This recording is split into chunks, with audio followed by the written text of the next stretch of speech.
DOW. Dits on Wrestling. Alright, welcome to the Dits on Wrestling podcast, and welcome to DOW Draft That.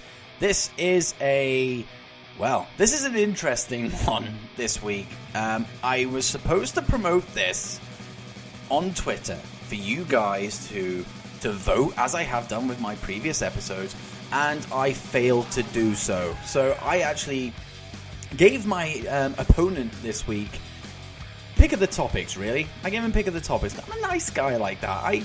I forgot to promote him, essentially. So I was nice. He's picked the topic this week. So joining me today is RJ of the Ringside Rant podcast. Great guy, great podcast. If you haven't listened to it or don't even know anything about it, you will by the end of this episode, I can assure you. And you'll kind of get to know how that podcast goes with how RJ is in this thing. And I'll tell you now, I get absolutely schooled. I thought I got schooled on the factions draft by Omega Luke, but this is a different kettle of fish. This is actually quite bad. I will probably concede defeat straight away. And the topic that we are going for today is 80s wrestlers.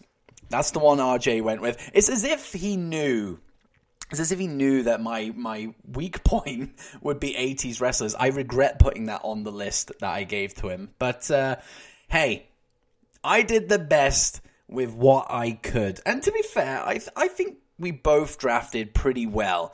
But, of course, you're going to have to find that out for yourselves. But the rules-wise for this episode are simple. They are actually very, very simple. So, as it has been in the past, we get 10 wrestlers each. They have to have featured in the 80s, primarily. So, that's really the only rule. Tag teams count as one, and that is it. That is it. It's nice and simple this week. These are my favorite ones, where it's literally just, you get 10 picks, and that's it. But, of course, we have the dower-ups in play. Let's not forget the dower-ups now. We have a steal and we have a swap. Now, of course, the steal can only be used from the 5th round onwards.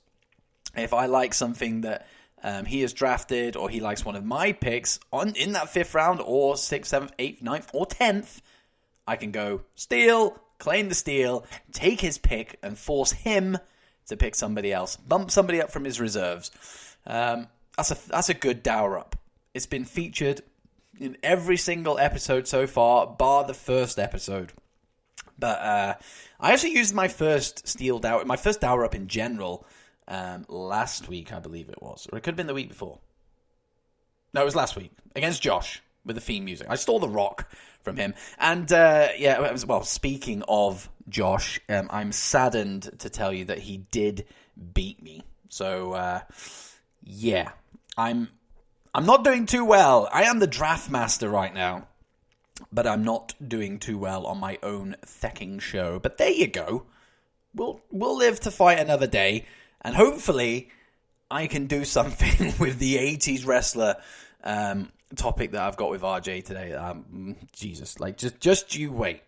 But when he goes for his picks, listen to the passion for a start, but listen to how much he knows compared to when I make my pick. So, I pick such and such, and he is, that's him, and that's me.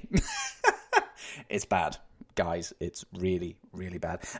Let's not forget the second dower up either. The swap dower up hasn't been used yet, but at the end of the drafts, we have the opportunity to swap between each of his picks. But that's it. That's all you need to know, guys. Let's just get into this, shall we? It's 80s wrestlers, and me and RJ, we are gonna draft that.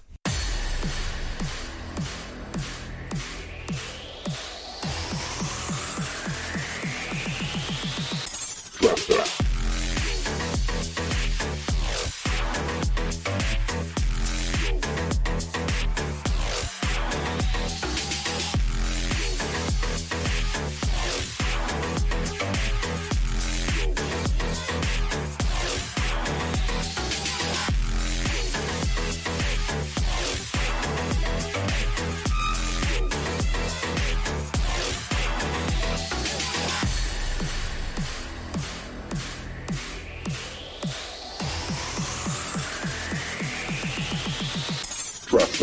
Joining me now for the latest episode of DOW Draft That is RJ from the Ringside Rant podcast. RJ, welcome to the show, buddy. How you doing? Oh, fantastic. It's always good to talk to somebody from across the pond.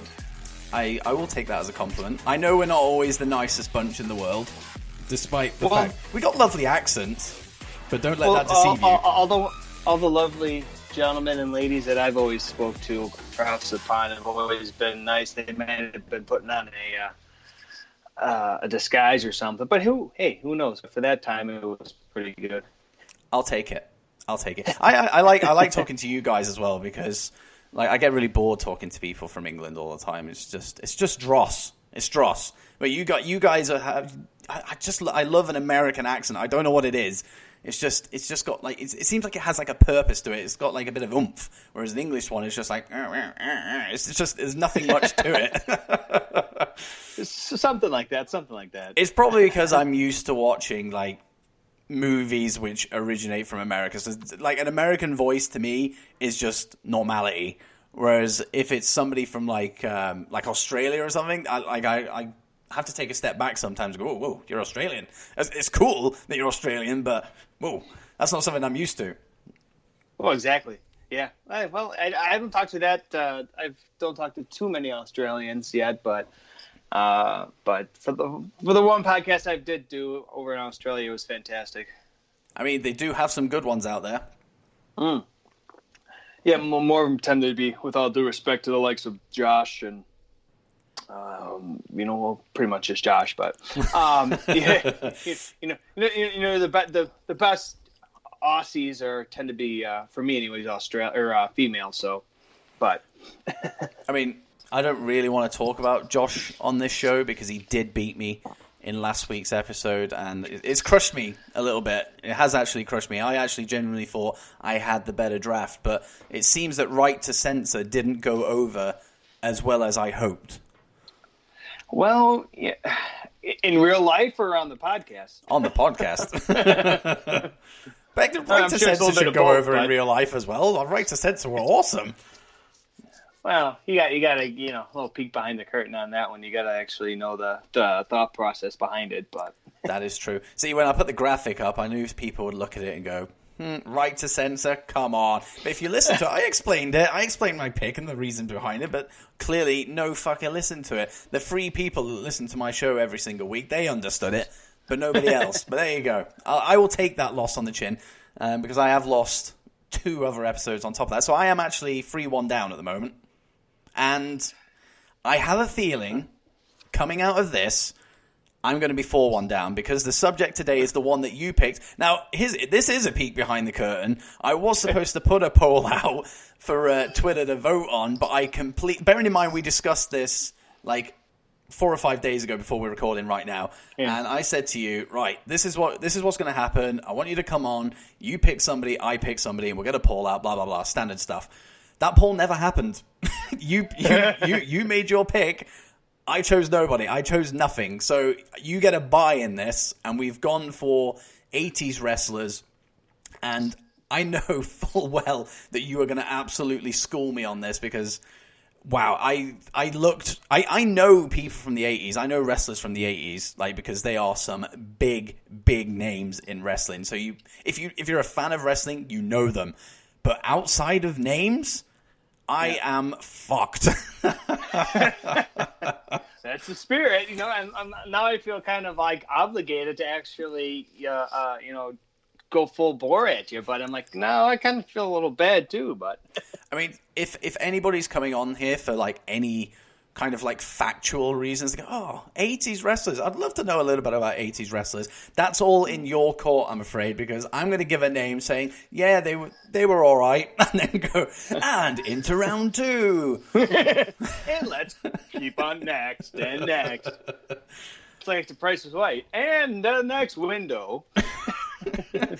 This could be a car wreck. It could be a car wreck, but this show has always been a car wreck, to be fair. So who cares? It's not meant to be serious, even though we're against each other. It's not meant to be, serious. So my knowledge of 80s wrestlers will be my undoing, but we'll ride through it. We'll see how it goes. Now, before we do begin a drafting session, I do ask that we put together brand names for our brands, obviously.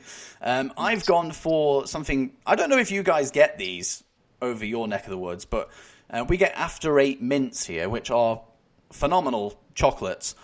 So I've gone with After 80's. I don't. Do you get After Eights over there? Are they like after dinner mints kind of thing? Yeah. Yeah, we got. Are they like kind of like the harder ones, or are they more like of a York peppermint? It's like, I'd say it's like a peppermint. Okay. Yeah, I think we got our version of it. Yeah. But that's what we call them After Eights here, and that's what I'm going with. I'm going with a play on that. It's absolutely ridiculous. Doesn't make any sense to anybody, clearly. Well, it makes sense to me if it makes you feel any better. But... I'll take it. I will take it. So, what have you gone with as your brand name?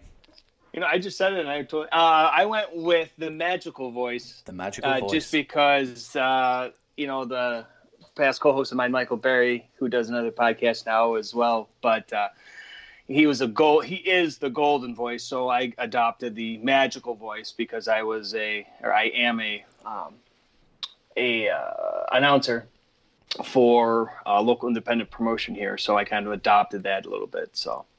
Well, that is another podcast for another day. Consider that an invite. Oh, I got stories, my friend.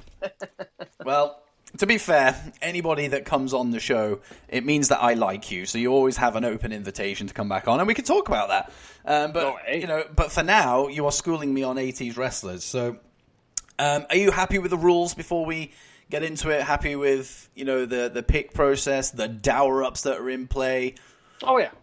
I've listened before. I've heard Luke school you and Josh school you and Will school you, and well, maybe you won't be schooled today. Who knows? Maybe you'll pull a rabbit out of the hat this time. Maybe I've just put up a bit of a poker face that you can't see. We'll see. Now, in typical Dits on Wrestling fashion, I am completely unorganized and I don't have a physical coin in front of me. Although, to be fair, I quite like using this Google Flip coin thing. It's probably my favorite piece of technology in 2019. I was blown away, but I literally put flip the coin hoping that some kind of app was going to come up. But Google itself has a flip the coin, so it blew my mind when I first did it, and I'm actually going to continue to do it. Fuck it. It's my show. I'm going to screw the coin, recycling and all that kind of stuff, save the world. I'm going to go with flip the coin software version, so here we go. Why are you flipping now? Don't flip now. So, yeah, it's flipping. What's it landed on? Right, so for your information, it landed on heads. I know it's 50-50, but some people don't look at it that way. Some people go, well, if it landed on heads, then it's going to land on heads again. Like, it's weird some people's thought process when it comes to a 50-50 flip, but there you go. But you are the guest, so you get to choose heads or tails for the coin flip. For the first pick. I'm going to go with tails. Oh, I think actually every single person that's come on has gone for tails. Well, I'm a good representation then. It's flipping. It's deciding. It's tails. Bastard. You're just not doing that well. You're not. You got a couple bullets against you. I have not won. Did I win a coin flip last week? I don't think I've won a coin flip yet. Wilf gave me the first pick. He just gave it to me, so I didn't technically win a coin flip then. So luck is not. I'm the one pressing the feckin' button, and I'm the one being seen off. I'm not happy with that. It's not on my side. But is it a UK app or is it a US app? That's the thing. Maybe it's you can blame the app creator. I blame Google. Yeah. When in doubt, blame Google. Always blame the Googlies. Oh god, I'm not even prepared for this. I think you're just going to absolutely destroy me. But round one, who is your first pick of 80s wrestlers? So, when you think 1980s, you think many different things. You can go a lot of different ways. You can go WWE, you could go NWA, you could go WCW. Well, there's no really thought process behind this. I went with legitimately the best wrestler of all time is Ric Flair. Just because I've said it since day one, whether you've heard me on my podcast say it or not, or just in general, Ric Flair is the best wrestler of all time, and that's even considering present day. So I'm going to go with Ric Flair.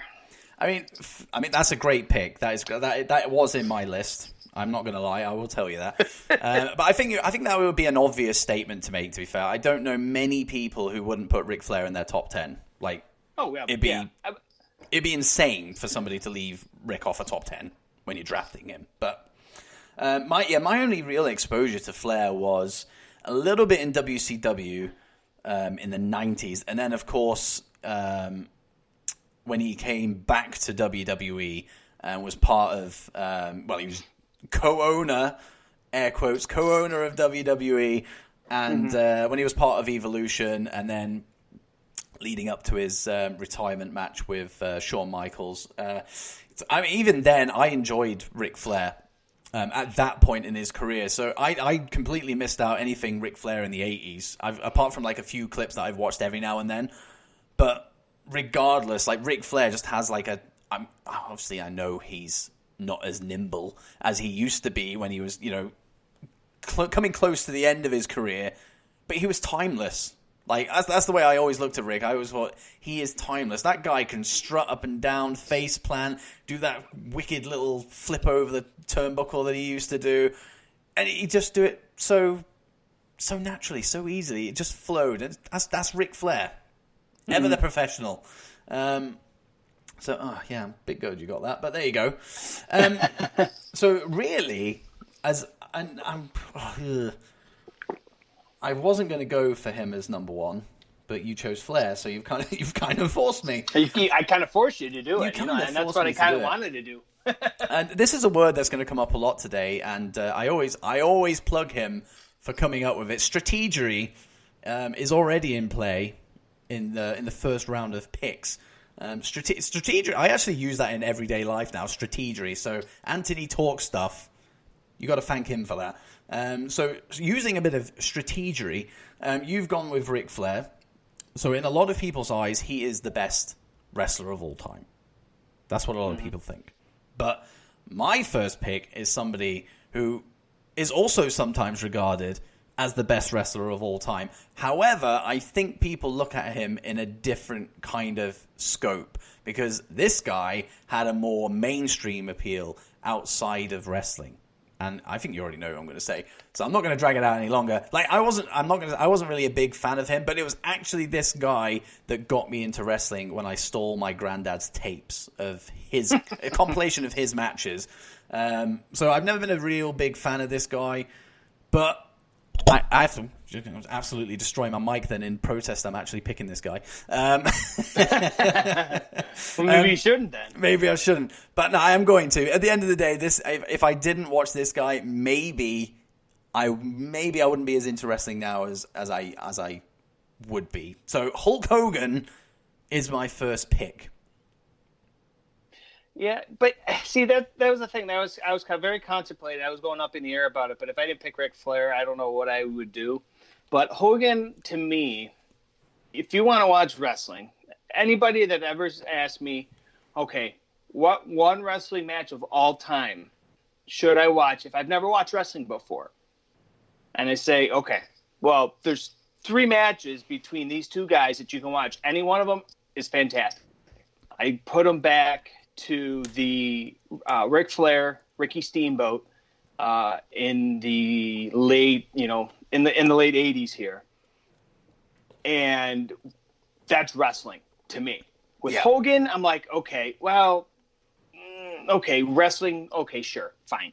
But he was more of a draw than a wrestler, and that may give me a little heat, and, I'm fine with that. But Hogan, I'd be lying to say Hogan didn't get me into it either. But, every Christmas, me and my brother would do the Hogan pose for pictures, and so it's one of those things where was Hogan the best wrestler of all time? Not necessarily, maybe not. But he's one of the most recognizable wrestlers of all time, because if you say, okay, well, who's, you got a list of 4 wrestlers. You got, we'll say Ricky Steamboat, Randy Savage, and Hogan and Flair. They're going to pick Hogan out. I'd probably say 90% of it, if not more. And they kept you in wrestling, and you can call him timeless if you want, but he was that guy that got me into wrestling and got me back into wrestling when I saw him in 96, 97 when he was a bad guy. So, I will credit him with doing that, but outside of that, I can't really credit him with anything. I mean, to be fair, I think comparisons can be made between him and John Cena. Sure. So I think the way people perceive Cena now is probably the way people perceive Hogan as well. Cena's not the best wrestler in the world, but he had such a mainstream... Well, I say he obviously still does. Right. Has that mainstream appeal that Hogan had as well. Their paths are pretty similar. To be fair, they've had world titles aplenty. They've done movies. I don't know if Hogan still does movies. I hope not. Even the ones he did stunk. So. Yeah, they weren't the best. And then, of course, he did one that landed him in a lot of trouble. But we're not going to talk about that on here.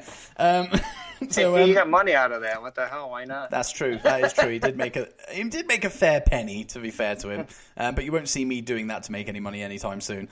Neither with me. No. So round 2, who is your second pick? I went back and forth on this, and I'm like, oh my God, I can't pick one. But at the end of the day, I kind of, I'll kid you not, I put like 3 names in my hat and I picked one of them, to be honest with you. So there was really no thought process behind it. It was basically the 3 best ones I had coming back up. He was a guy that faced my first pick, Ric Flair, numerous times in WCW, in NWA. And he's still making appearances today. I'm going with the man that has many faces. I'm going with Sting. Oh. A lot of people will say, whether they like Surfer Sting, they like Crow Sting, they like, TNA Sting, whatever. But at the end of the day, I'll give you, he's very similar to Hogan, but Sting can wrestle. But Sting, when you say, okay, you get anybody below, I'll say even, North Carolina and South here in the States. When you say Sting, people go batshit crazy because they know of the battles that he had with, Ric Flair, Steamboat, Luger, all these guys. And it was just timeless. When you saw him in the ring, you had those blinders on and you just watched him. You were just so transfixed on every move that he had. And he was still going. He was still doing a lot of these great moves, even later in his career when he was more in TNA. After he left, after WCW closed in 2001, he took a while off and ended up coming back to TNA, Impact now. But when anybody says, okay, who's your favorite WCW wrestler of all time? 1 or 2 names come up. Ric Flair and Sting, by far. And you've picked them as your number 1 and 2, so it's rather fitting. It's like you meant that to happen. It's like I did research or something, You've actually taken this seriously. Well, but sometimes my wife makes fun of me a lot of the time. Well, a lot of the times, more so not than with wrestling. But that's another podcast another time. But short story about it is that I literally, even growing up, I used to fancy book all the time. And I always, I wanted Sting. I wanted to see, okay, I got, 8 matches. I'm going to put Sting in the main event here. I'm going to put him in the opening here. And it was always Sting and Flair, Sting and Flair, Sting and Flair. And it always usually main eventing against each other. So I don't have the notes anymore. I'm sure they're long gone at my mom's house, but still. I mean, yeah, I think Sting is actually somebody that I didn't even think of, and that now that as soon as you said his name, I was like, how? How did I not even think of Sting? Like, Sting is such a huge name in wrestling. I remember, like, before, I think I was probably a couple of months out, or I'd literally just started to watch wrestling, and Sting, this was Crow Sting, but still, it was Sting. Like, Sting was somebody who, you know, everybody seemed to know. Like my entire friends group. I mean, we were about 7 or 8 years old, but my entire friends group were WWF. Like, nobody really watched WCW, but the names that we knew from WCW were Goldberg and Sting. So the fact that Sting was one of those two names, like, it kind of speaks volumes for him, to be honest. You know, especially with a group of kids that, you know, didn't really have any exposure to WCW. At least we knew who Sting was. But I've seen a couple of things with him when he was Surfer Sting. And funnily enough, matches against Rick. And yeah, you're absolutely right. Like, they had some great matches together.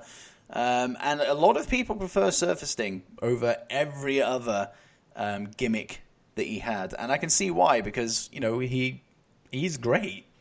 Mm-hmm. I think a lot of times I'd lie and say Surfer Sting wasn't my favorite, but I think each, you know, rendition, I guess you could say, of him, and he didn't really have that many. Maybe he had maybe 3. Yeah. Because I consider that later one. You know, you got the Surfer Sting starting off, and you know, then he had the Crow Sting towards his end of his WCW, and then I wouldn't even consider the one in TNA. You know, Crow Sting. I think that was more of a different Sting. But you know, at the end of the day, it's just like he's one of those guys that always, if he didn't get hurt, I really thought that he would have still had, you know, those Undertaker-esque matches where he'd wrestle once or twice a year, and you know, and still go. I mean, he didn't look too bad when he was wrestling Triple H, and who else did he wrestle? Big Show, I think he wrestled as well. Seth Rollins, yeah. That's where he got hurt. Yeah, big shame. But I don't know. I guess things happen for a reason. Maybe it just wasn't to be. But people are still talking about Sting versus The Undertaker, so I don't think it's going to happen. But the fact that, like we said, you know, Sting has that kind of aura around him, we're still talking about him wrestling other matches. People are still fantasy booking with Sting's name, regardless of what period of the career he's in. People still want Sting versus The Undertaker, which is absolutely bizarre. But there you go. Well, they're still talking about Austin and Hogan too. Yeah, I'm like, dude, are you kidding me? I'm like, Hogan can barely move. I mean, one of the most nuts things I saw recently was Hogan, but it was Vince at next year's WrestleMania. That's the last one I heard, and I was like, no, just no, let's not do that. and literally a casket match, because whoever's going to be getting wheeled back in the casket, because they're going to probably pass in the ring. Yeah, we don't want to see that live on TV, not really. No. No. So my second pick is somebody that I actually wasn't aware of until a good 15, 20 years after this period that we're talking about. Actually, to be fair, that's going to be the case for most of my picks, to be fair. But he is somebody who really resonated with me when I first was exposed to him, and you can kind of see a lot of him in so many wrestlers around the time where I started coming into wrestling, especially looking back. You know, Ambrose had a lot of him in him. I guess an obvious one to make would be Ronda Rousey. So there you go. There's a big hint of who I'm going with. But I'm glad. No, go on. I'm glad you're picking him, though. I'm glad you're picking them. So am I, because, like I said, this was a struggle, and I'm glad. I needed to make sure the ones that I really wanted, I got out straight away, so you couldn't steal them away from me and make me look like a mug later on. But of course, I am talking about Roddy Piper. There was, I think the first thing I ever saw of Roddy Piper was him smacking the coconut off Snooker's head. Is that right? It was Snooker? Yeah. That was my first exposure to him, and I was just like, who is this guy? What's his deal? Is he still wrestling? I need to know more about him. That was probably 2000, 2001 when I first saw all that kind of stuff. And since then, I kind of just looked back and was like, Jesus, like Roddy Piper, what a guy. And then obviously as I've got older, I've watched more stuff of his, even the stuff when he randomly came back to face like Chris Jericho at WrestleMania, or even all that kind of stuff. There's just something about him. He's such a great heel. He is one of my favorite heels of all time, despite the fact that I don't have that much of exposure with him as I do with so many other wrestlers like in history. But Piper, when you said 80s wrestlers, was one of the first names that popped into my head outside of, the obvious ones like Hogan, Flair. I cannot look past. I needed to get Piper in my top 5 because I had a feeling you would steal. So I needed to lock him down. And honestly, you did that at the right time because he was on my queue list as soon as you said. As soon as I got past Flair and Sting, he was up on my queue list to be the next 1 or 2 up. So, well done, my friend. Thank you. I'll take it. that's the last well done that you give me.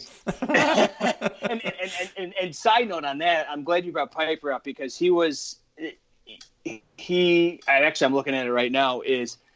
There are 2 things that I have on my little desk-esque thing when I do my podcasting. One is a Roddy Piper action figure that I haven't taken out of the box that I can't because my son wants me to take it out of the box. I'm like, no. You don't understand. He's staying in the box. I have that, and then I have stuff for my grandfather's prayer card. So I'm like, okay, those are 2, things that got me into wrestling. So it's like, bing, I got to have them there and, have him and look at him, you know what I mean? So, but yeah, Piper was, I'll say Piper was that heel. He was, and I don't want to blow smoke up this. I'm sure he may be listening. I don't know, but Roddy Piper was MJF before MJF was MJF. Oh, MJF is definitely listening to this, by the way. So, of course, yes, of course he is. You know what? I'm wearing the scarf right now. You just can't see it. I'm kidding. I'm not wearing this freaking scarf. But he was that heel before all these other heels came down. You know what I mean? And everybody was, I don't want to say they modeled themselves after that, but when you're hated, when you have people running into the ring and stabbing you. And that was done to Roddy Piper. And if you go back and you Google, I'd say Roddy Piper in Puerto Rico, he and Flair were on a tour in Puerto Rico once. And they basically had a 60-minute draw match. And they basically said, get the bags ready. We're leaving out of here because they were basically rioting because they wanted to get to Piper. And all Piper told him, well, he was just laughing because he's like, oh, we got him now, kid. But there are very few wrestlers that I get emotional when they pass away. Piper was one of them, and Eddie Guerrero was the other. Because you grow up watching them. Yeah. And I go back and I watch them. You know what I mean? And his match with Bret Hart at WrestleMania, I want to say 8 because it was in the Hoosier Dome for the IC title. It wasn't the best match, but he made it the best match. You know what I mean? So Piper is one of the most underrated wrestlers of all time, just because he never had the heavyweight title. You know what I mean? And and a lot of time nowadays, people will put that into that context of, hey, if he didn't hold the heavyweight title, he was nobody. I think he's just one of those people, and there's a lot of guys that are like it, and probably there's going to be a few more that pop up in this draft. Is that some wrestlers just don't need a world title. Like they kind of, I don't know, they kind of had the. In fact, I quite like the fact that they didn't have a world title, despite the fact that they deserved it. Like I quite like the fact that they didn't, because it puts them in their own little special, category of people that didn't quite make it, but they should have made it. So I think it gives them that just that little bit more of appreciation that even like we look back, like 2019, we look back and go, how the hell did Roddy Piper never win a world title? And then you kind of look at him and kind of look at all of his accolades and everything that he did, all his matches that he put on, just like how fantastic he was. And it makes you appreciate the fact that he didn't win a world title. I think you appreciate him more. So I don't think it's always that necessary to have a world title. It doesn't always work against you. Well, exactly. And you could put a lot of guys in that same comparison. You could go with Kurt Hennig. You could go with Ted DiBiase, and Scott Hall.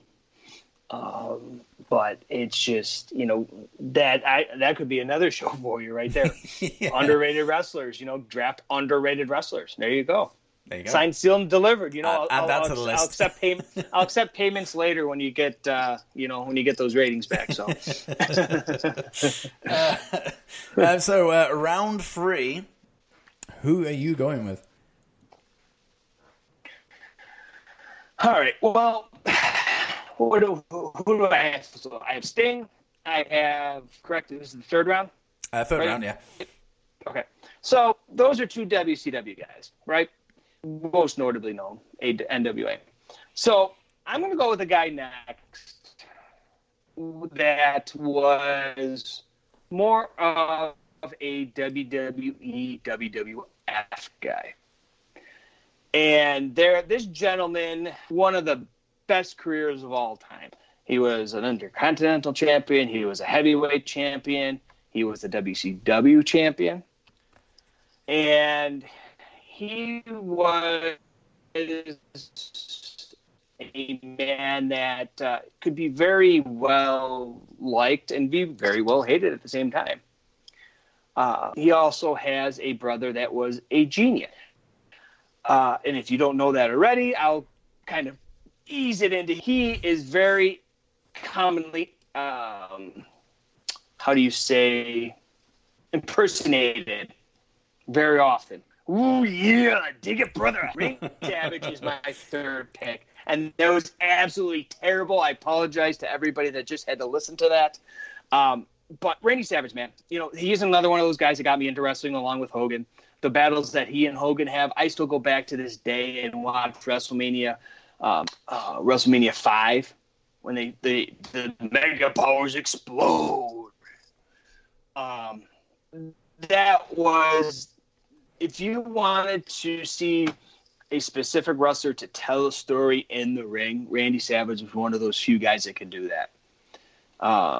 And when I was looking at this, thinking of this, this 10-man team that I have, I'm like, okay, well, how, me thinking I'm booking it. I want to heel, I want to face. I want to heel, I want to face. This was one of those guys where between Savage and Flair, you could go either way. I think both Flair and Savage did a lot of their best work as heels, where Sting obviously was majority of the time. You never really saw him as a heel. But Randy Savage, man, he was, when he came out, you were transfixed on him, on his gear. You wanted to see what kind of outlandish, outrageously, flamboyant is not the right term, but, over the top in colors and over the top. And then his promos, you always remember his promos. A cup of tea, cup of coffee, brother, that type of thing. And, Randy Savage was one of those guys where you go back and you watch with Steamboat at 3, with a lot of these guys that, may not necessarily have gotten over by themselves, but you put them in the ring with Savage, you'll get over. You'll get that big payday, trust me. I mean, Savage is a good pick. So he's like many people are going to appear on this draft list. He is one of the people that I recognized, as a kid, looking back, and I believe he was on those Hogan tapes that I nicked off my granddad as well. So yeah, Savage is a great third pick, which means I kind of have to match it with something equally as good. But I don't think good is good enough. I think I have to be perfect. So I'm going with Mr. Perfect. as my third pick, and I know I did a little bit of research on Mr. Perfect, believe it or not. Wow. Yeah. I know he didn't actually start that Mr. Perfect gimmick until like 87, 88 maybe. So, I mean, Mr. Perfect is really my only exposure to Kurt Hennig. So anything that he did before that, I don't really know. I believe he was in the NWA. You know, he did a couple of other bits and bobs that, you know, I'm sure he excelled at. But maybe it just wasn't perfect. I know Kurt Hennig as Mr. Perfect. And, you know, he is arguably one of the greatest Intercontinental champions of all time. Like, he is in that discussion. So any exposure I've had to Mr. Perfect, and I'm just going to try and wing this completely because but no, genuinely, any exposure I've had to Mr. Perfect, and you know, kind of watching like the old clips, you know, when he was with Bobby Heenan, all that kind of stuff. Like, there's never a dull moment, and you know, I just have fond. Although very, very brief and very faint, I do have fond memories of Mr. Perfect around this time. And, you know, like I can look back at this age now and kind of appreciate everything that he did. And I can completely see why Mr. Perfect is, I'd say he's actually one of the biggest names in wrestling. I'd happily fucking put my hands up there and say that, and probably not have that many people at me on Twitter about it. It's just something about him. He's perfect. There is just something about him. He just had it. Mm-hmm. And I think, what was it? It's just popped in my head. It was actually something I watched. Like, I think it was actually last week. It was like a little vignette where somebody froze a football, your football, not our football. Froze a football, right. And then he just. Obviously, he probably didn't do it in real life. There was camera work going on here. Like, don't let it fool you. But he sprinted from one end of the pitch all the way to the other and caught the ball, because of course he did. He's perfect. But I remember watching that and just going, like, this is great. Like, if I was a fan, like, watching back then, like, I would have loved that. I really would have loved that. Yeah. Yeah, and another like kind of like a behind baseball talk kind of thing is a lot of those vignettes that you mentioned, obviously outside of that football one, but you know, whether it was, you know, go back and watch the ones of him shooting pool or bowling or basketball or darts or whatever, a lot of those were him. He was just that good of an athlete, you know, and you know, they didn't, you know, and it was one take. You know, most of the time, you know, but, you know, it's just, you go back and watch these things now and there's nobody else around that can really, you know, hang their hat to him. You know what I mean? He's living that gimmick. He has to. Yeah, but he did. But he did it perfectly. Yeah, I'm happy with Mr. Perfect as my third pick. It's not quite perfect, because if he was actually perfect, it would have been my first pick. But there you go. So the last... I would have had two heck of a picks after that then. So this is the last round now before the steal comes into play. So you got to think a little bit of strategery here, because this is the last pick you'll have that is wholly yours, and I cannot touch it. Okay. Well, with that being said, I've dropped a few hints of the other wrestler with the other guys that I picked with Flair and Sting and Savage. I could probably already write this down, you know. You could probably do it too, yeah. It's kind of a long last name, so you may have a little bit of time. So I got to go with Ricky Steamboat. Yes. When you think, like I said, to go back on what I previously said with Flair and Savage, when you think, and I think I'm sure he's wrestled Sting back in the old early WCW NWA days. I know for a fact that he has. But when you think Savage, when you think Flair, you think of the feuds that he had with Steamboat. A guy that arguably probably could go. He was still going when he faced Jericho at WrestleMania a number of years ago. You know, when he was doing the whole thing with Snuka and Piper. Yeah, with I remember that, yeah. The dude from The Wrestler, Mickey Rourke. And he was at that age, he was still doing a moonsault, man. And I'm like, holy hell, don't die. But if, like I said, you go back and there's 3 or 4 guys that I go back and I tell people who, they've never watched wrestling before. Okay, give me 5 guys to wrestle that I should watch to wrestle. I tell them Sting, I tell them Flair, Savage, Steamboat, and I put Michaels in there too. And, for better use of, it's because it's Thanksgiving in Canada today, I'll say Bret Hart too. But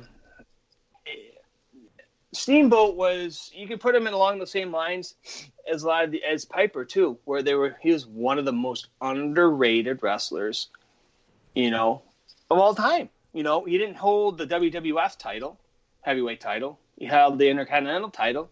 He held the NWA title back in WCW. But, and he was one of those guys that really didn't need it. It was great that he had the IC title, but, he was still putting on blockbuster matches. So, but I had to definitely grab him before you grabbed him because I dropped so many freaking hints there. I had a feeling he was going to come up. Of course, yeah. That's the thing about him. Like, not even just about him, but the IC title, it meant so much back then. Like the prestige of that title, where you didn't need to hold the world title. The IC title would have been good enough. Like it was the workman's title. Obviously, that's no longer the case, really. Right. Despite some people's best efforts, I don't think it ever will be, to be completely honest with you. But I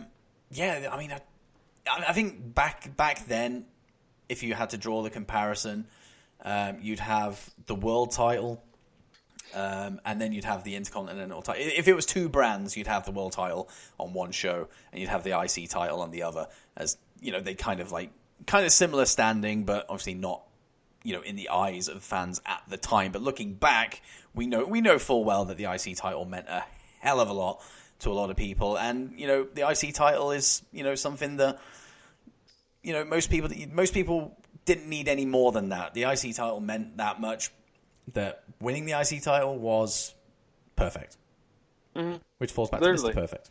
Exactly, literally, yeah. No, but it all comes back to that though, and I think, to piggyback off what you said about the IC title and titles in general not meaning anything today, and I tend to agree with that, and it's the fact that especially in the WWE, not so much in the rest of the promotions anymore, but and today, but more in WWE. Your IC title, whatever, they just probably are, and that's sad because you get fans that, like myself, they've watched since day one. They've watched for the last decade or 2, or more, and now you're just like, okay, you're gonna give, this person's gonna hold it for 3 days, and then you're gonna, give it up to so and so, or you're gonna hold it for a day, and then you give it up to this person. It's like, why bother? You know what I mean? Why bother having titles if you're going to switch them up for, 3 days or whatever? So, but that, like I said, that's just me, and I'm sure I'm not the only one out there that. Oh no, I agree. Feels this way, but yeah, it's just, it goes back to that, man. It's to be. I've always been asked, okay, well, as a wrestling fan, what is the best period of wrestling? And I've always said 1980s. Just because it was just that if you didn't like, you get that Northeast where I am here in New York. It was it still is WWE stronghold. You go North Carolina and south, you get, back then it was, NWA, Smoky Mountain Wrestling down there too, later on, but the AWA, but it was the best time because it was the territory days where you could go from one side of the country to the other, like Ric Flair. He would fly, and same with Harley Race. He would fly from the West Coast to the Midwest to the East Coast, wrestle 3 times a day. Wow. Because of the time zones. You know what I mean? Because you would, depending on how the shows would be, because, you'd lose, an hour going farther east you go. So it's just, you're never going to see that now. No. Never, and that's, that's why I like the current products outside the WWE now, because you get to see all these different styles to go back to that old school style of wrestling. I was always an old school fan, back from, you go from 83 to 84, right around when I was born. I'm going back and watching all that stuff now, and I have before, and it's absolutely phenomenal. Everybody just wants, all these hippie dippy flippy stuffs, and which is great, don't get me wrong, but it's not going to hold my attention for very long. I don't have that much attention span anyways, but still, that's beside the point. I mean, if right after this is all said and done, and the results are out there, and people go, I wonder why RJ won. They can rewind back to about the 44th minute of this chat, and they will know why. Well, but that's the thing. That's the one thing, and that's why I like a lot of the content that you have out is you get to hear people that, like myself, I love 80s wrestling, and then you're going to have like Josh that loves just entrance music, or Luke that just loves to, fantasy book stuff. And you just got to think about it, you know what I mean? And with this, I was just hoping to, get everybody complains now, oh, WWE sucks, WWE this, that Hell in a Cell sucked, the booking sucks. Okay, fine. Still subscribe to the network, seriously, because you're going to get these big four pay-per-views. They're going to be decent. They're not going to be great, but they'll be decent. But go back and watch the WCW. Yes. I'd say I go from 92 and before WCW, and that's more the NWA before Turner bought it from Crockett, but or even go back and watch the old WWF stuff. Go back to 89, 90, 91, and watch that stuff. And that's really why I picked 80s wrestling, not because I do know the majority of the guys, yes, but I wanted to, get those, people that, are just getting into wrestling, or just, getting into podcasting, or getting into whatever involving wrestling. Go back and watch this stuff, because the stuff you see then, you get to see now. You go watch your, MLWs, your Impacts, your New Japan, your AEW, Ring of Honor, whatever. You're going to see a lot of that style of wrestling coming back now. You really are. Jesus. Yeah, exactly. Yeah. Like I think you missed a reason why you picked the 80s wrestlers, and that is because you can guarantee a victory in this draft. But no, everything you just said there, like, I think everyone should take note of it, because exactly like you said, like this hashtag cancel WWE Network, or cancel network, whatever the fuck that hashtag was. Yeah. It's ridiculous. Like, the network isn't just now. I mean, not to get fucking cringy about the whole thing, but even WWE themselves say then, now, forever. Right? Forget about the now and forget about the forever. Focus on the then. Go back and watch all this stuff. Like, it's there. You're paying $99.99. Jesus Christ, it's too many nines. $99.99. You can pay $9.99 to watch this stuff. So you should. Like I do. I go back. I mean, I don't go back and watch the 80s, but I actually probably will, based on the back of this. Like you're giving me a lot of insight in this, and it's kind of gone past the draft now. Like this is now a podcast about the 80s. We've just like a draft in there, but I like that. But you see, it just tells stories in the 80s, and that's one of the main reasons why I like 80s wrestling, because it told a story in the ring. You didn't have, and I love these guys, don't get me wrong, but you didn't have Paul Heyman, you didn't have Bruce Pritchard, you didn't have Eric Bischoff in the back writing this stuff. You didn't have a staff of 30 writers to write this stuff for these guys. They spoke, their promos were them. Their promos were from the heart. Now you're just getting scripted crap. Yeah. So, but like I said, that's neither here nor there. Anyway, the draft. Yeah, so on, yeah. Rat, we're still on round 4, people, just in case you lost track. Yeah, no kidding. So, I mean, I'm just going to go out and say that this is the biggest pick of this draft. Figuratively and literally. Andre the Giant is my 4th and final pick before we get into Steel territory. I mean, when you look at wrestling and you kind of look at this period, like, a lot of people who kind of just floated through it, didn't really watch it, or, you know, they didn't even watch it at all. You know, it wasn't just a case of, you know, they were just in and out of it. They just didn't watch it. Like, if you kind of showed a picture of Andre the Giant, people would know exactly who he was, you know, and I was exactly the same. In fact, the Hogan-Andre match at WrestleMania, add number in, insert number later. I mean, you could actually, in fact, you're a fucking encyclopedia of knowledge when it comes to wrestling. I'm starting to learn that. So which WrestleMania was that? WrestleMania 3. Boom, there you go. So yeah, WrestleMania 3 was on those tapes that I watched, and I remember watching it. I was like, who the hell is this guy? He is huge. But obviously, you know, like I said, as I got older, you know, I started to appreciate Andre a little bit more. And, you know, there was always the Big Show comparisons, like, because that's around the time I came into it.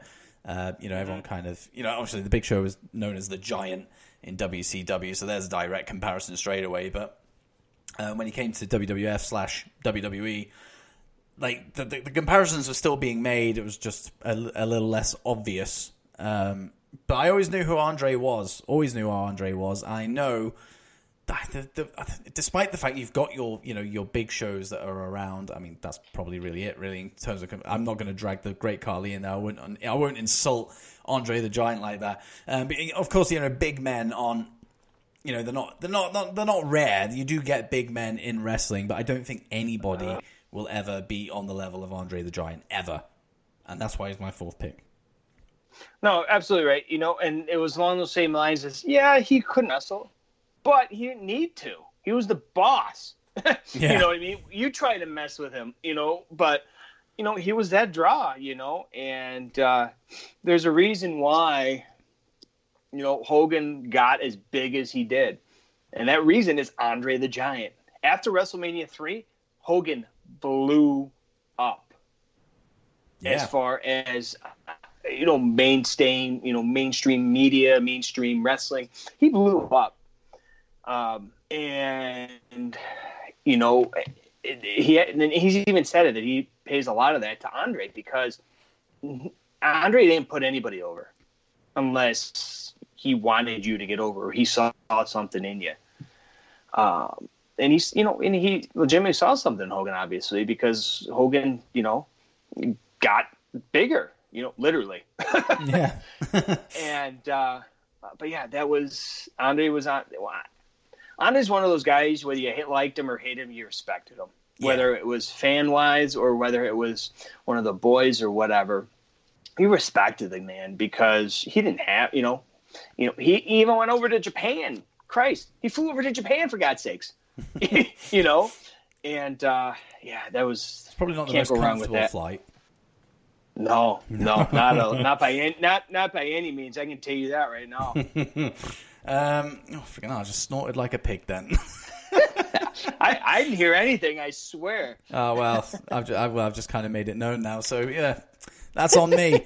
So you can edit that out, right? I don't edit anything out. I leave things as they are. I think if something is said, or, you know, even stuff like me going on the friggin' microphone, like, it's all part of it. Like, I try not to edit stuff unless it's really, really bad. Then I'll edit it. But it's very rare when I mean, I'm not going to blow smoke up my own ass here, but it's very rare when anything bad gets done on here. So everything is unedited. Everything is raw. Everything is as you get it. Well, if you blow smoke up your own ass and I hear your fire alarms going off, I'll know. You know, I'll call the fire department to come over to your house and put out the fire. You know. So that is the fourth, believe it or not, 54 minutes in. That is the fourth round. Are we really? Holy crap. I know, that's flown by. I blame myself. Hey, I'm not complaining. I'm learning a lot from you, and I'm sure a lot of other people are. So, I hope so. Before we get into the steel territory of round 5, let's just go over the picks we've got so far. So, part of After 80's, my brand, I've gone for Hogan, Piper, Mr. Perfect, and Andre the Giant. You, Magical Voice, have gone with Ric Flair, Sting, Randy Savage, and Ricky the Dragon Steamboat. There's some big names in there. And we'll see what happens. See, the thing with the 80s, though, a lot of people, I just want them to go look these guys up and see these guys wrestle. I honestly, if I win, great. If I don't, not, I'll sleep like a friggin' baby tonight, But I just, and like I've told you before, too, I just like talking wrestling, whether it's, 80s, whether it's music, whether it's 90s, whether it's, Christ, go back to the 70s. I'll do research and do 70s, But I just go back and watch these guys, people. For if you do anything, that it doesn't involve the main roster right now, a lot of people are saying that, and it is what it is. You have the right to do that. Go back and watch these 80s. Go back and watch. Like I said, I want to say just Google them, because I can't even remember off the top of my head the dates or the years. But I know the last one for the Steamboat Flair was in '89. So you're pretty much safe going back and watching, Googling all those matches, that trilogy of Flair matches with Steamboat. I'd say start there and then go from there. You can't go wrong. No, you can't. You really can't. So, round 5, who are you going for? I got this is 4 where big guys. strategy comes into play. Oh, you have no idea. I actually thought about this, well before this. When I first figured 80s, I'm like, okay, I got to figure this strategy out and try to, impress some people. But with my 5th pick, I'm like, okay, well, maybe I should, do I go singles? You know what? I'm a big tag team wrestling fan. Anybody that's ever, listened to any show I've been on knows I grew up watching, Edge and Christian, the Dudleys, the Hardys when they started. Edge and Christian were the first 2 wrestlers I ever met in person in a Crackle Barrel, believe it or not. Ironically enough, now looking back at it now with all this AEW stuff in Crackle Barrel, it's ironic now. But with that being said, a lot of this tag team is still going today, believe it or not. They just made an appearance in the NWA. They just made a lot of other independent promotions here in the States, appearances. They're getting up there. But if you don't know who this tag team is, please go Google it, because if you watch a match of these guys, a tag team match, you'll understand why that they're my 5th pick. And that's the Rock and Roll Express. Robert Gibson and Ricky Morton. Arguably, if not Ricky Morton, Robert Gibson, there we go. I don't know if I said it right. But they were the Young Bucks before the Young Bucks were the Young Bucks. They were the Rockers before the Rockers were the Rockers. They came out with the tassels on their boots, the tassels on their gear, and they flew around the ring like they owned it. And they still do it at their advanced age. Luckily enough, there's one of my buddies up in Canada has actually had the opportunity to interview Ricky Morton. Oh. And I'm like, oh my God, I don't know how he did it, but he did it. But when you talk tag teams over the last 2 decades, 3 decades, they always go back to watching the Rock and Roll Express, because, the Hardys were flying around. Who did it first? The Rock and Roll Express. The Young Bucks, who did it first? The Rock and Roll Express. All these high-flying tag teams, or just singles in general, you could just see that they had to be Rock and Roll Express fans, even before, if they were old enough to do that. You know what I mean? You can't really get into, you can't get into Young Bucks, obviously, because they were more, around my age. So, they weren't watching them live, and they may be watching them after the fact. But yeah, they're great feuds with the Midnights, the Fantastics, the Horsemen, the Freebirds. You go back and forth. They ruled, Southern wrestling, that NWA, AWA, Smoky Mountain. And like I said, they're still going today. Yeah, I did see them like recently, and I was like, how is that even a thing? They must be really into that Blue Chew, man, I guess, because it's really doing wonders for their age, It's all the rage. Literally, in some cases. Literally. Well, I'm going to keep the trend going with my fifth pick as well, because I had a tag team in mind. Now, I will put my hands up and say I don't really know much about them, so I'm not even going to pretend to even attempt to waffle my way through any kind of knowledge. However, I know they're always in the conversation when it comes to like great tag teams. And I'm just going to come out and say it. Demolition are my fifth round pick. I know, again, just like Mr. Perfect, it was kind of, the back end of the 80s when they kind of came together and became this, formidable tag team. Any time anybody brings up Demolition to me, like, it's there's never anything negative. It's always good stuff about them. And, I've seen a couple of their bits and bobs that they've done, and they've always been really, really good. I've never seen anything bad. Just like everybody's been saying. There's nothing. I mean, you might know more. That you might see something that I haven't seen. But as far as I'm aware, nothing negative can be said about Demolition. So that is why they are my fifth round pick, despite my lack of knowledge. It all works, my friend. Now the tag teams, they count as two, right? You can have both as one. So your Rock and Roll Express is your fifth pick, and mine's okay. So I got 5 more after that. Okay. All right. So I'm thinking, okay, let's see here. We got a lot of number singles wrestlers going back. I'm going to go with a guy that had a lot of good matches in not so much in the WWF. But more in the NWA was, call me the son of a plumber, Mr. Dusty Rhodes. Nice. A man that is still talked about to this day, that is involved with training, the likes of NXT. Obviously, his son Cody, his son Dustin are still going today. And, he's one of those guys that, you can't find a bad thing to say about him. And you can't. And I really thought that his WWF run was, really, horrendous. I think, a lot of that stuff. And then we saw him more in the WCW after that, too, and doing a lot of stuff over there as far as booking and all that stuff.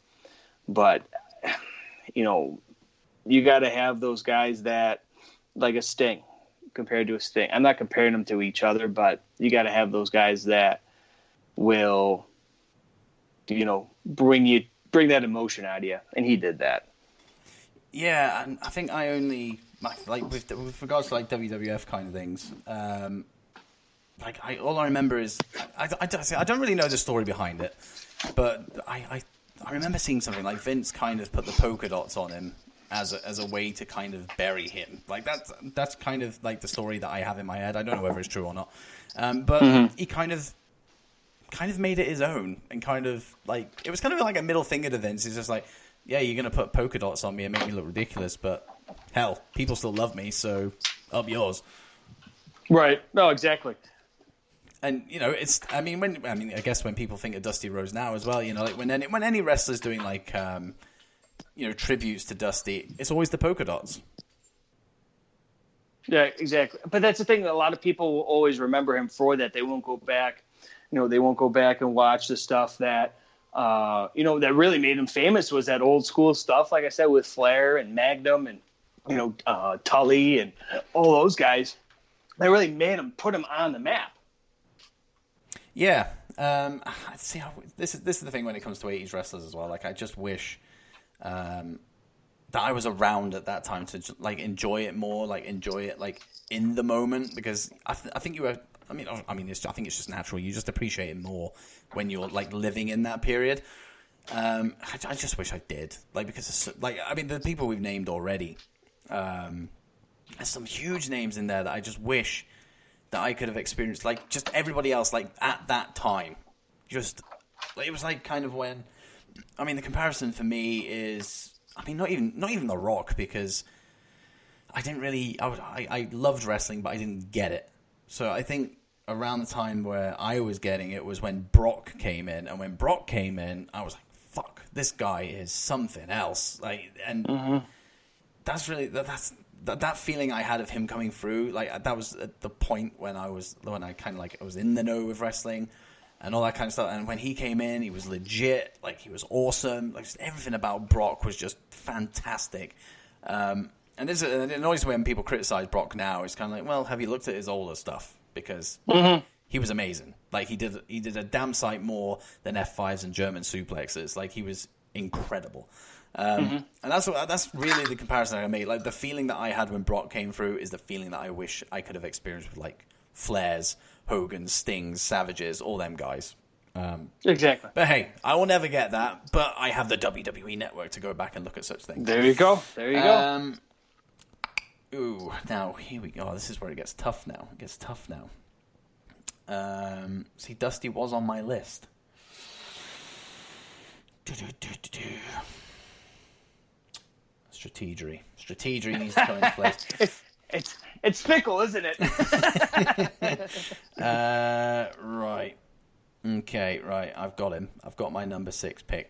So my 6th pick is he's somebody who I was kind of exposed to, you know, when I looked back. And I think actually my first exposure with him was when he made the Rumble appearance, and I thought, who the hell is this guy?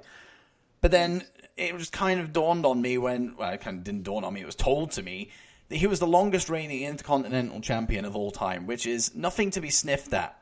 And the Honky Tonk Man is that guy, and he is my 6th pick. I don't have to like it, but I respect it. It was kind of I like the character. You know, I think the regardless of how you know the reign is perceived or whatever, you know, it's still an impressive reign, no matter how you look at it. Yeah, like, I love the Honky Tonk Man as a character. Like, I'm sure, you know, he wasn't the best wrestler in the world, but you don't have to be. Sometimes a character is all you need, and that is why he's my 6th pick. Well, you know, a lot of people say that I'm pretty good at transitioning, and I'm going to actually go off that transition of characters, but the opposite way. Oh. A man that just recently passed away. He was a king, but he was more known for being one of the toughest son of bitches in wrestling that you've ever seen, and that's Harley Race. Yeah, I've heard nothing but good things about Harley Race.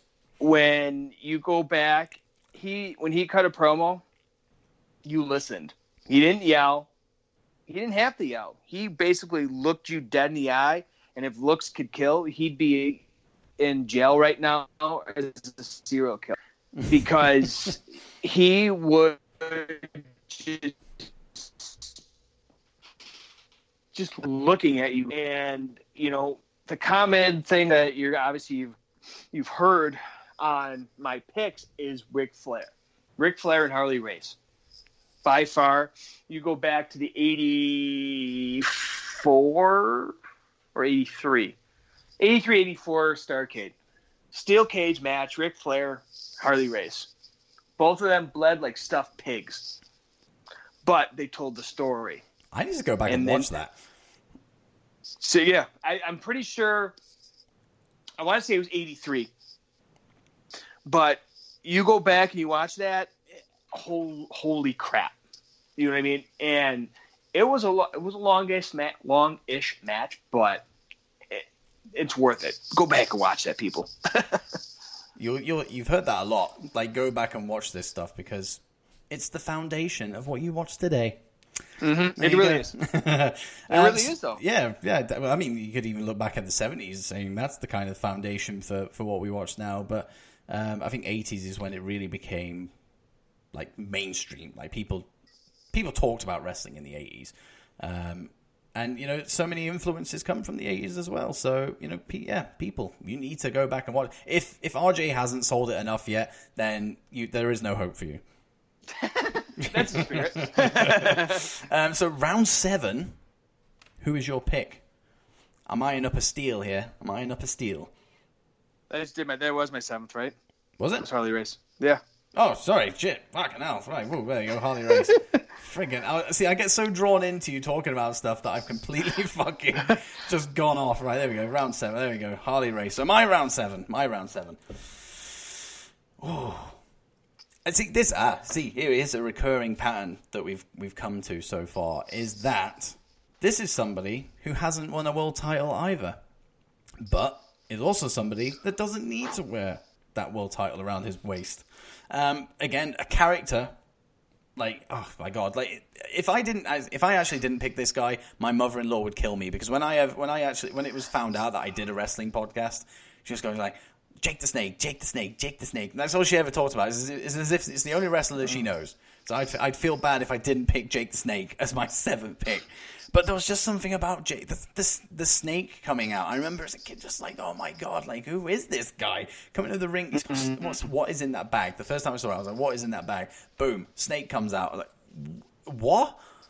This is wrestling. Why is there a snake in the ring? But it blew my mind. Yeah. Like, and I think loads of people just kind of like resonated. I don't know. There's just something about Jake that just drew me in straight away. And we got him to thank for the DDT as well, I believe. I don't know if, you know, it was a thing before he started coining it as DDT, but there you go. He made it famous. I'll put it that way. He made the DDT famous. Jake Roberts. Like, you can't look at the 80s and not think Jake Roberts. Yeah, he's another one of those guys that, like Harley Race, he didn't have to yell when he cut a promo. He just had that low monotone voice. He looked straight at you, and he cut the promo, and it's like, holy crap. Big fan of Jake Roberts. And it's nice to see that he's in a good place at the moment. It's good to see that as well. Oh, exactly. So, 8th round. I got 3 more rounds left. I got about 4 or 5 guys on my list. So, I'm thinking 8th round. Okay, we're thinking, you got to bring the strategery into this. Maybe somebody that I'm going to get stolen from me. So that's why I got about 6 guys on my queue list. So I got Rock and Roll Express as a tag team. I'm trying to think of another tag team in my head that in the WWF that, you know, could give them a run for their money. And there's only one team that came to my mind, and that's the Hart Foundation. Oh. I did look at the Hart Foundation. Bret Hart, I'm not gonna Jim lie. the Anvil Neidhart. Jim the Anvil Neidhart, Bret Hart.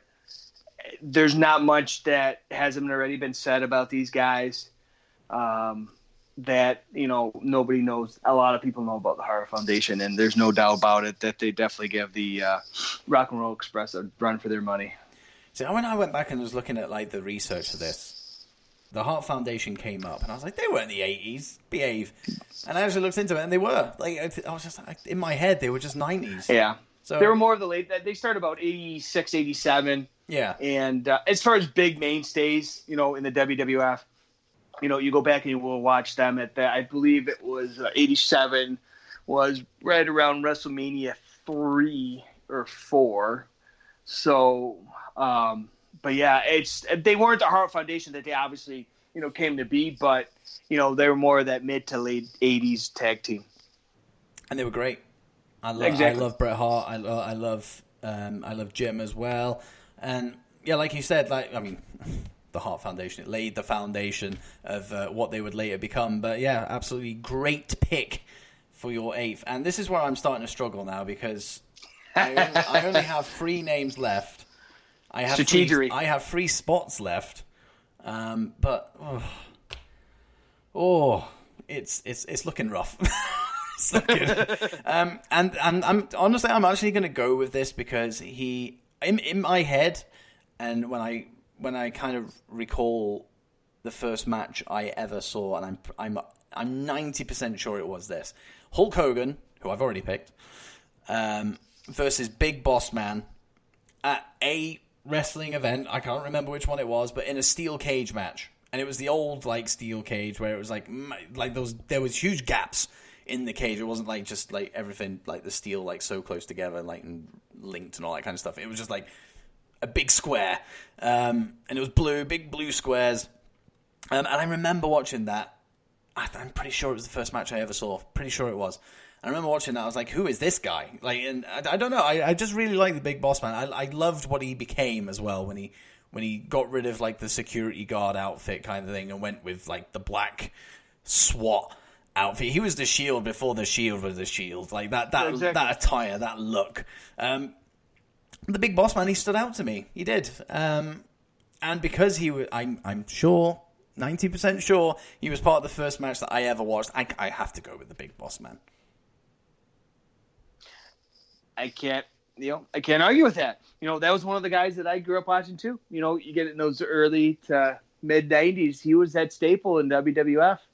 Even before he was the Big Boss Man of singles, he was at the Twin Towers with Hakeem. And go back and watch that. You go to WrestleMania, I want to say 5, and their combined, let me put it this way, their combined weight is like probably at that time probably about 700-800 pounds. Shit. Exactly. But the African Dream, if you go back, he was the one-man gang as well. Yes. So he played different roles. I didn't like the African Dream thing either, but whatever. Freaking hell, here we go. Right, so I've just deleted Big Boss Man off my list, so now it looks even worse. I'm hoping that I know one of your... Oh, saying that. Oh, no, I'm good. You went first, so I've got steals up until my 10th pick. That's fine. 9th pick. Who have you got? All right, so this is maybe a guy that you may know and you may not know. Oh. He is the stepfather of one, Tessa Blanchard. Mm-hmm. He had one of the arguably best matches of his career with Tully Blanchard, her father. Unfortunately, he was in a horrific car accident, which cut his career short. His shoot name is Terry, but we can call him Magnum T.A. Magnum T.A. I do know the name, but I'm not au fait with him. Cage matches of all cage matches. Like I said, the Harley Race Ric Flair match is one. I don't remember the pay-per-view that this one was on, but go back, Google, maybe on YouTube or on the network, but may not be on the network. But Tully Blanchard, Magnum TA, one of the best matches. He's one of those guys that, could have, should have held the heavyweight title even more, but his career was cut short in a car accident. Big, rough, tough, gruff guy, but one of the nicest guys that you could ever meet in person that I've heard. I never met him in person, obviously, but one of the nicest guys that outside the ring. But Magnum TA, like I said, if you take anything from this list that I have right now, the main thing I want everybody to know: go Google these guys, go look them up on the network. I know. You've given me a few matches already to go and watch. And for you and in general, for everybody that listens to this, seriously, go out, and listen to this stuff, because you want, an outlet or a secondary thing to watch. Go watch this stuff, guys. You're going to watch some of the most horrific matches, cage matches that you'll ever see with with Magnum and Tully, and then Flair and Harley. But you're going to see some of the best storytelling in a ring that you've ever seen in your life. I guarantee you that. I'm a sucker for a story in the ring as well, so that is music to my ears. So there you go. Yeah, I'm going to go and definitely check. And everybody, honestly, like I said earlier, if you're not sold on RJ selling the shit out of the 80s, then there is no hope for you. I'm fucking struggling now. Jesus, I'm at the dregs of knowledge here. But I do know this much. So my ninth pick, like everyone's just like, oh, just give it up, Dits. Just give it up. So my ninth pick is the first ever Royal Rumble winner, Hacksaw. Went fucking Sean Connery then. Hacksaw Jim Duggan is my ninth pick. And that's it. That's all I got to say. That's all I have to say. Ho! There you go. You said it for me. So he is a catchphrase and a Royal Rumble winner, the first Royal Rumble winner.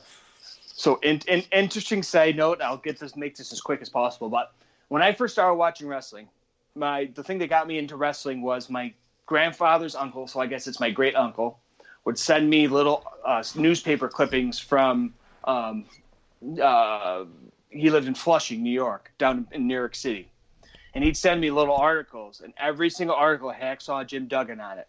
I would literally walk around my grandparents' house going, ho! And my son's age, 7 years old, doing that.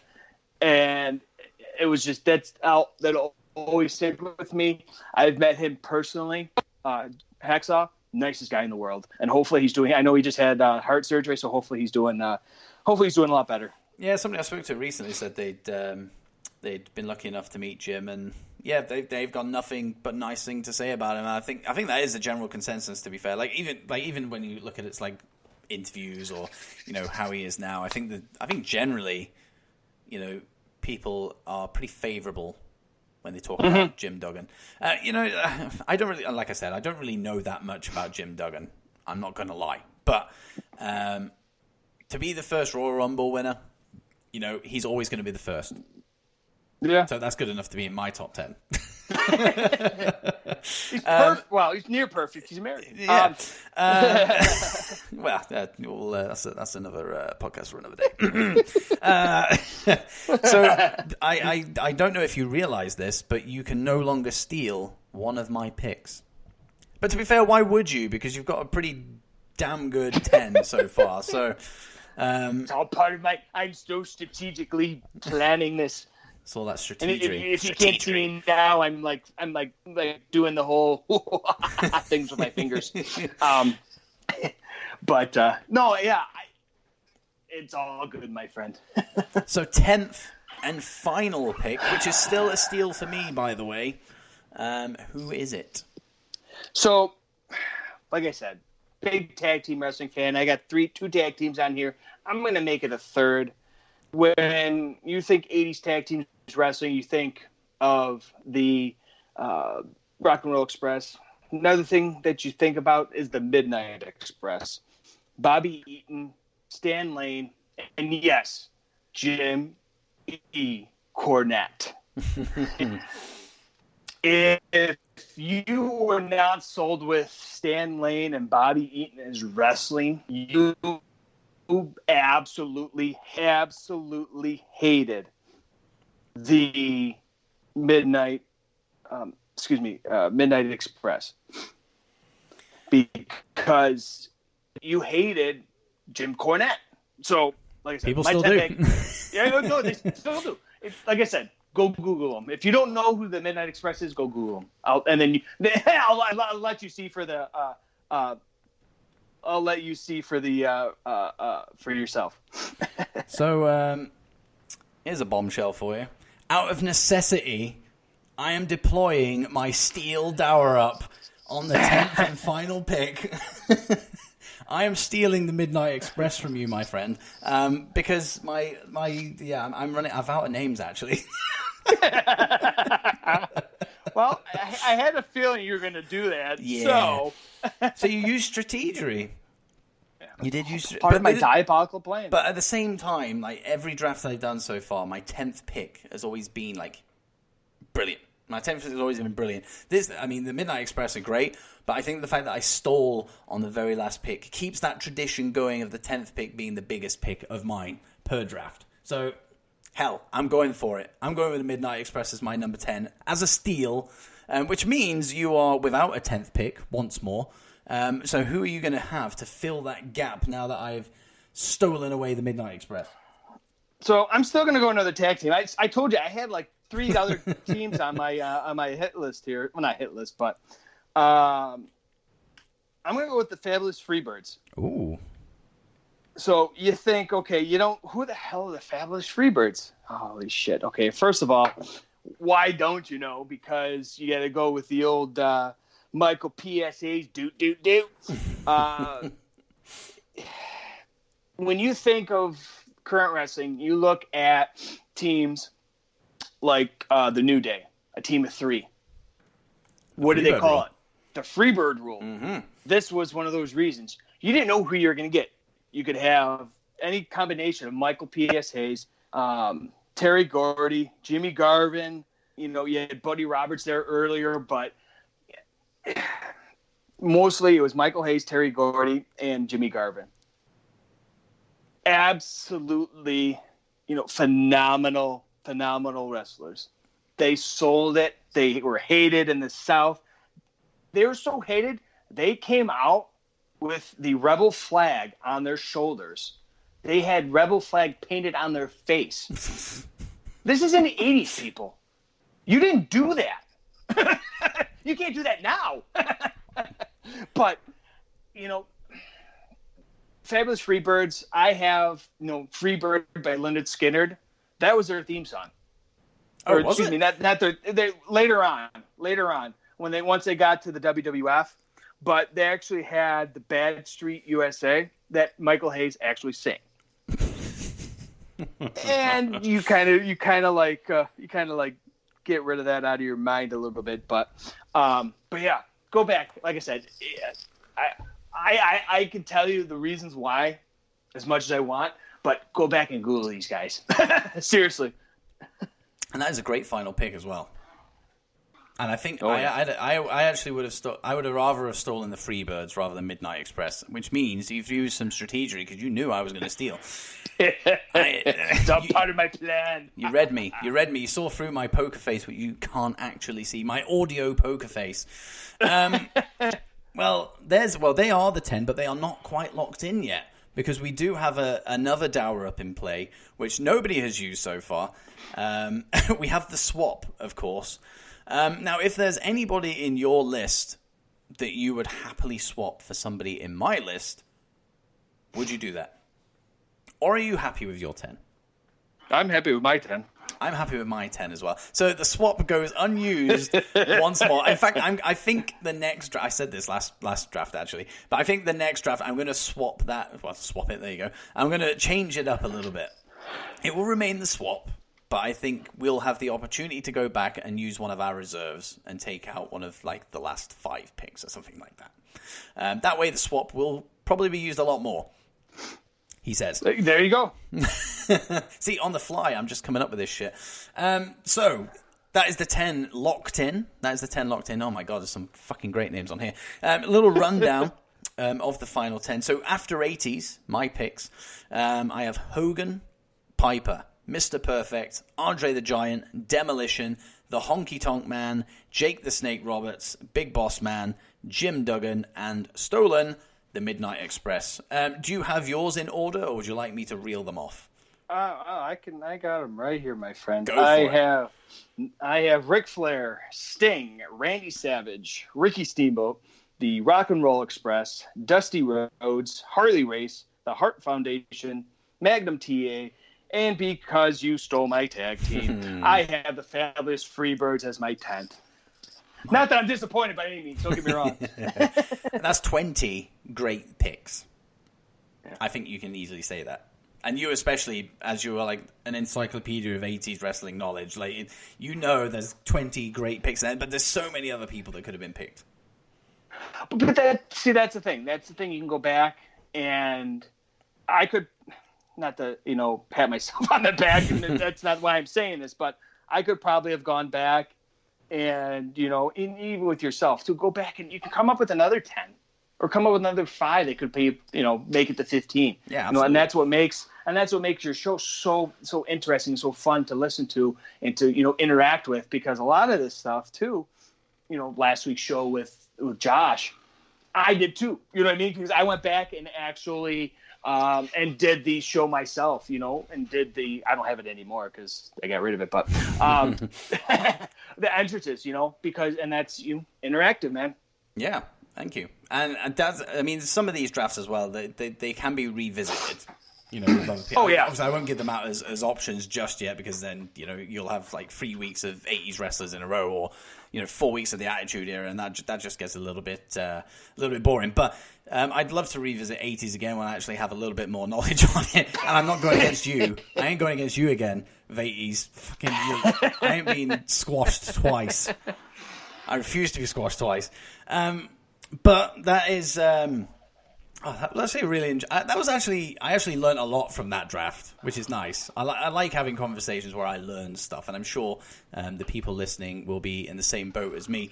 But that is the drafts locked in. So what you guys can do now is head over to Twitter, find the promoted tweet for this draft, and attached to it should be a poll, and make your votes as to who won the draft. The winner doesn't get anything but bragging rights, and sometimes that's all you need. Is that we don't need world titles. We just want bragging rights. That's all we need. I can probably guess who's going to win this one.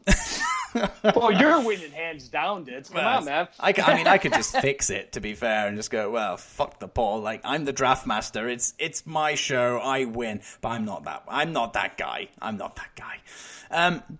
But before you go, RJ, you go, use this as an opportunity to plug the hell out of yourself, because I think if people haven't gathered already, like I think that people should be listening to your show, because like the passion you have for wrestling it has shone through in this episode, never mind your actual own show. So I think people need to know where to find you.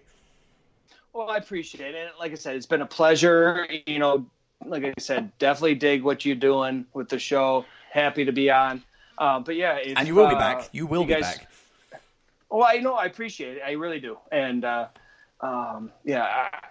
try to. That's kind of been my outlet over the last number of years. Just wrestling's my outlet, and I go back and I love it. And it really gets me going, gets me thinking. But yeah, you can follow me on Twitter @_Ringside Rant.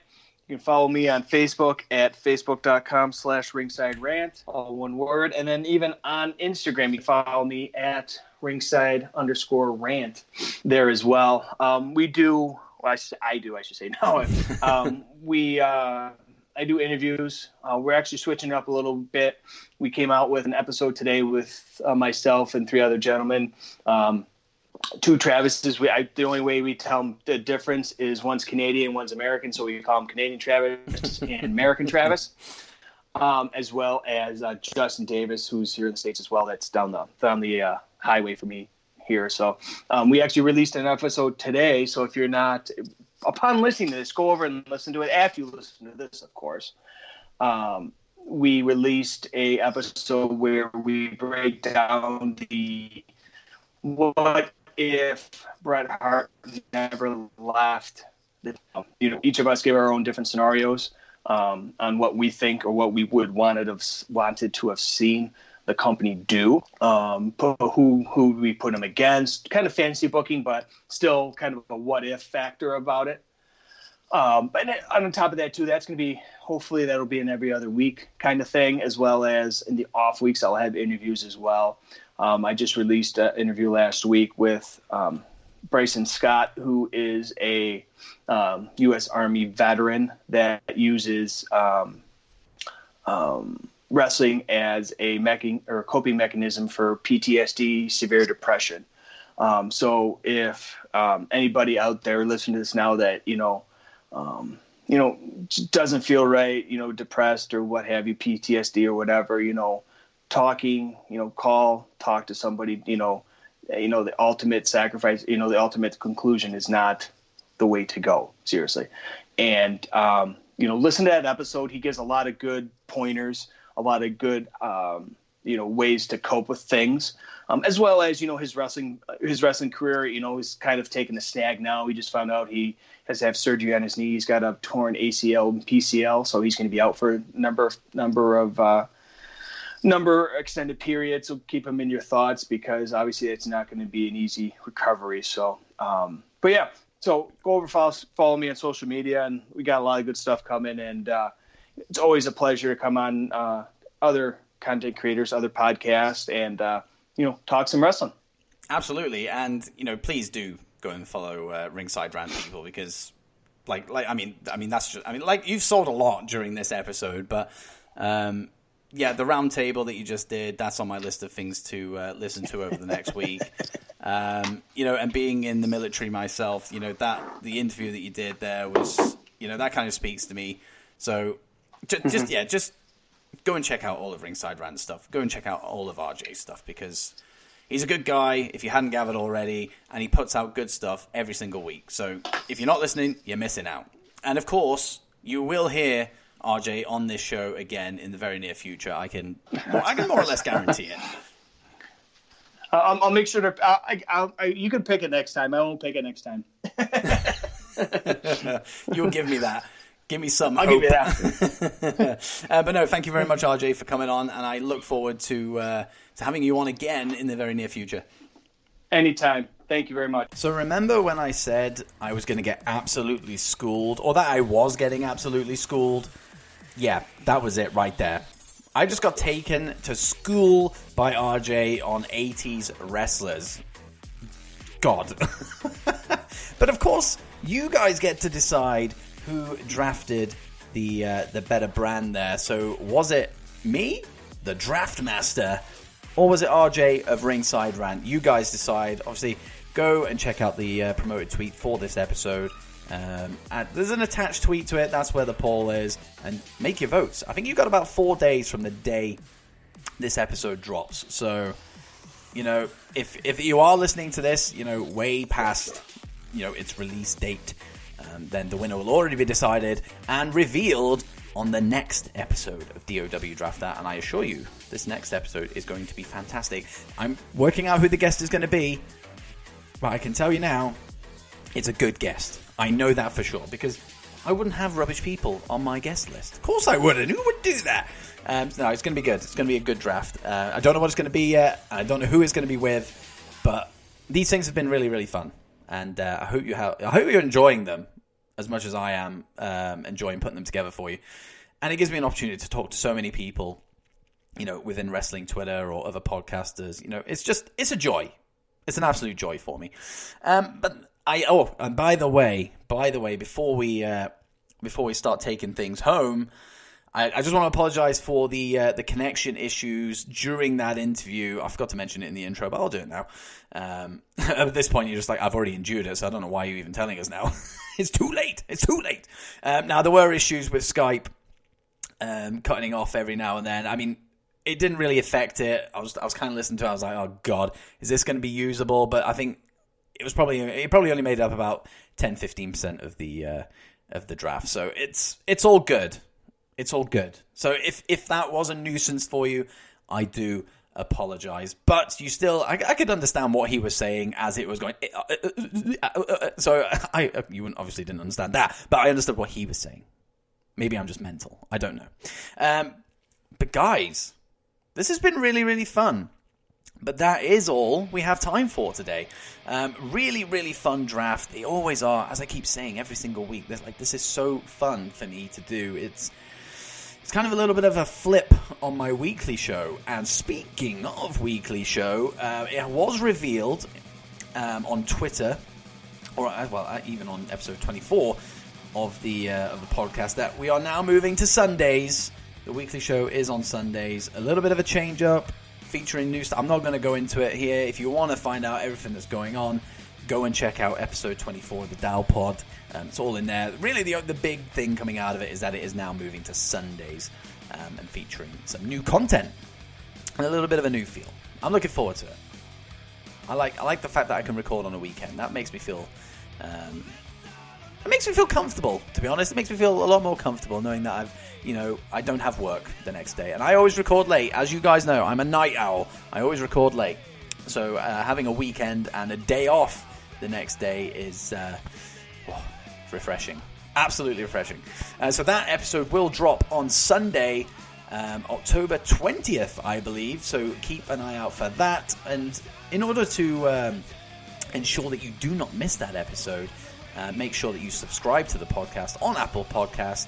And while you're there, leave us a 5-star rating, leave a review. And of course, that's not the only place you can check out the pod. You can go on Spotify, Stitcher, Spreaker, iHeartRadio, YouTube now. Hell yeah, we're on YouTube again. And just make sure you follow, subscribe across the board, guys. Because, hey, it makes me look good. And I like looking good.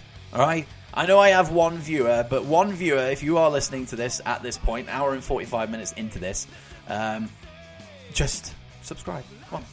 Do it. Press the button. Takes 2 seconds. But no, thank you very much for taking time out of your day to listen to this.